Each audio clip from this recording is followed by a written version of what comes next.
بعض لوگوں کو شکایت ہوتی ہے کہ ہمارے بچے بڑے اکھڑ ہیں، بڑے تند مزاج ہیں، بڑے سخت گیر ہیں، تو اس کا علاج کیا ہے؟ تو اس کا علاج یہی ہے کہ ان کو درود کی تسبیح دو۔ درود اکڑ توڑ دیتا ہے، طبیعت کی تندی نکال دیتا ہے، طبائع کی تلخیاں ختم کر دیتا ہے، محمد عربی کے نام کی مٹھاس پیدا کر دیتا ہے۔ حضور کا نام شہد سے میٹھا ہے، دل آویز ہے۔ کھنڈ میں اتنی مٹھاس نہیں ہے، شکر اور گڑ میں اتنی مٹھاس نہیں ہے، شہد میں اتنی مٹھاس نہیں ہے، قند اور نبات میں اتنی مٹھاس نہیں ہے جتنی نام محمد میں رکھی گئی۔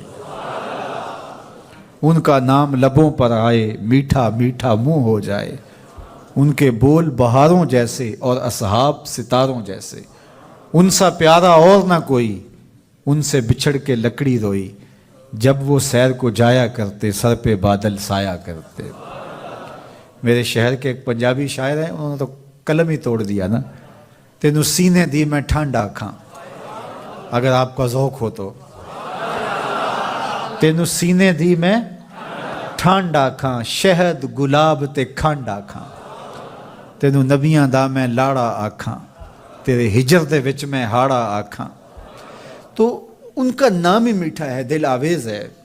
تو درود غصہ ختم کرتا ہے، طبیعت کی تلخی اور تندی مٹا دیتا ہے، اکھڑ پن ختم کرتا ہے۔ تو آپ اگر چاہیں کہ اولاد اکھڑ ہے تو ان کو کسی طرح درود پہ لے آئیں، درود کی تسبیح ان کے ہاتھ میں دے دیں، تو ان کی طبع میں نفاست بھی آئے گی، ان کی طبع میں لطافت بھی آئے گی، ان کی طبع میں رقت بھی آئے گی، ان کی طبع میں محبت بھی آئے گی، ان کی طبع کے اندر جو ہے وہ لیاقت بھی پیدا ہوگی۔ درود پڑھنے والا بچہ ذہنی استعداد میں درود نہ پڑھنے والے بچے سے بہتر ہوتا ہے۔ یہ بھی آپ تجربہ کر کے دیکھ لیں، دو بچے برابر ذہنی استعداد رکھتے ہوں اور ان میں سے ایک بچہ درود پڑھتا ہو اور ایک درود نہ پڑھتا ہو، تو درود پڑھنے والا بچہ آگے ہوگا۔ یہ درود کی برکتیں ہیں، یہ درود کی رحمتیں ہیں۔ تو درود کثرت سے پڑھنا اپنی اولاد کو سکھائیں گے۔ ہفتہ روزہ آپ محافل کا گھر میں انعقاد کر لیجئے اور اس میں صرف دروشی پڑھ لیجئے، تو انشاءاللہ اس سے آپ دیکھیں گے کہ اولاد کو اس کا فرق پڑتا ہے۔ یہ تربیت کا ایک آسان نسخہ ہے اور یہ وہ وظیفہ ہے جس سے تھکن نہیں ہوتی، یہ وہ وظیفہ ہے جس سے طبیعت میں تلخی نہیں آتی۔ کہتے ہیں وظیفہ میں نے پڑھا ہے تو وظیفہ پڑھتے پڑھتے میری طبیعت میں یہ ہو گیا ہے، وہ بعض کہتے ہیں وظیفہ الٹ پڑ گیا ہے۔ بڑے وظیفے الٹ پڑھ سکتے ہیں لیکن درود الٹ نہیں پڑھتا، درود ہے ہی سیدھا، یہ الٹوں کو بھی سیدھا کر دیتا ہے۔ تو درود پڑھیں اور یہ منہ بھی میٹھا رکھے گا، یہ دل بھی ٹھنڈا رکھے گا، یہ دنیا بھی ٹھنڈی رکھے گا اور آخرت بھی ٹھنڈی کر دے گا۔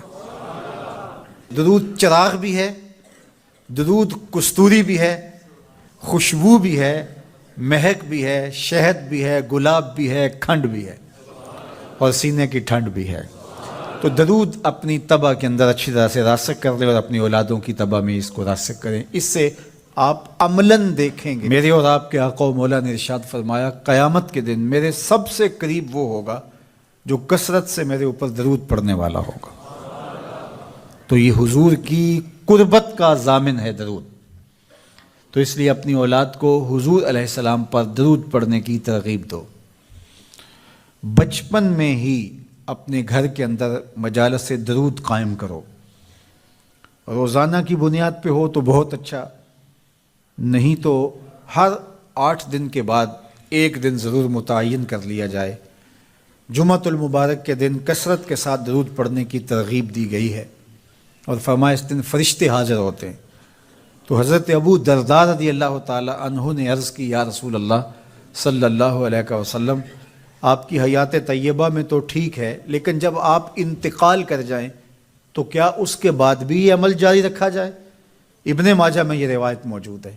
تو حضور علیہ السلام نے حضرت ابو درداء سے فرمایا ہاں میرے وصال کے بعد بھی اس عمل کو جاری رکھنا، اور ساتھ ارشاد کیا کہ ان اللہ حرم علی الارض ان تاکل اجساد الانبیاء فنبی اللہ حی یرزق، اللہ نے مٹی پر حرام کر دیا ہے کہ وہ نبیوں کے جسموں کو کھائے، نبی قبروں میں زندہ ہوتے ہیں، ان کو رزق بھی دیا جاتا ہے۔ تو کہا کہ یہ میرے بعد بھی میرے اوپر درود کے سلسلے کو جاری رکھنا۔ تو ایک مومن تو درود کے ساتھ جڑا ہوا ہے، وہ تو درود کے بغیر دن گزار ہی نہیں سکتا، الگ سے نہ بھی پڑھے تو اس کو نماز کے اندر درود پڑھنا ہی ہوتا ہے۔ درود ابراہیمی تو نماز کا حصہ بنا دیا گیا اور اس کو کثرت کے ساتھ درود پڑھنے کی ترغیب دی گئی۔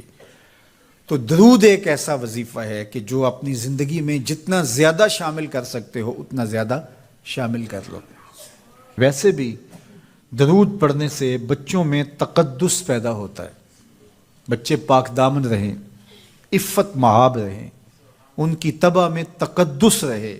آپ چاہتے ہیں، ہر ماں باپ چاہتا ہے، اور پھر دور موجود کے اندر جو فتنے ہیں تو بہت ضروری ہے کہ ہماری اولادیں تقدس مآب رہیں، تو ان کو درود کی ترغیب دو، تو اس کا عملی نتیجہ یہی ہوگا کہ ان میں تقدس کا جوہر پیدا ہوگا اور ان کی عصمت کی حفاظت رہے گی۔ اور درود شریف پڑھنے والے بچے اور درود شریف نہ پڑھنے والے بچے دونوں کی عادات میں فرق ہوتا ہے۔ درود پڑھنے والوں کی طبع میں رقت، لطافت